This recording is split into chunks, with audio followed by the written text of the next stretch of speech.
Pour le parcours à venir aujourd'hui, vous allez travailler sur les risques professionnels dans l'atelier de menuiserie. Donc sachez que les risques professionnels, on prend ici l'exemple du métier de menuisier, mais vous pouvez tout à fait les retrouver dans différentes professions, notamment les professions qui sont accessibles avec un CAP. Donc la première activité, vous avez un petit texte à lire sur les différents risques.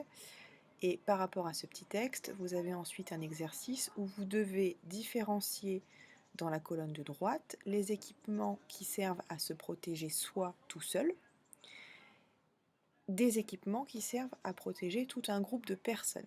Posez-vous la question des gants.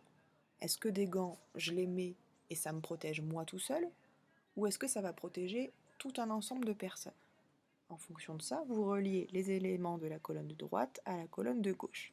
Équipement de protection collective, plusieurs personnes. Équipement de protection individuelle, une seule personne.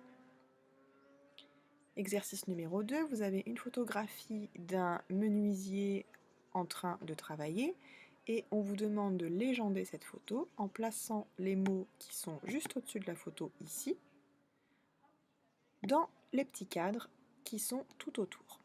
Procédez par élimination, c'est-à-dire que vous commencez par les mots les plus faciles.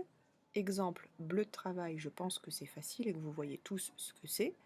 Vous écrivez le mot dans le cadre, puis vous allez du plus simple au plus compliqué. C'est sûr que si vous commencez tout de suite par pressoir, vous allez regarder la photo, vous allez vous dire boulala, je sais pas ce que c'est que le pressoir, et vous allez laisser tomber. Donc non, rappelez-vous bien de la méthodologie qu'on utilise en cours.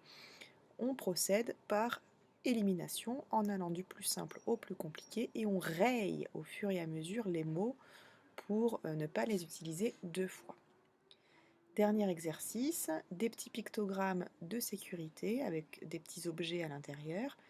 Donc on vous demande d'écrire dans le tableau que signifient tous ces pictogrammes. Donc la petite chaussure, à votre avis, qu'est-ce que c'est et ça sert à quoi en termes de protection? On vous donne un exemple.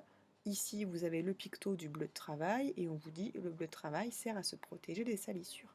Eh bien, le picto chaussure, qu'est-ce que ça représente dans l'équipement de sécurité du menuisier et pourquoi c'est intéressant pour se protéger?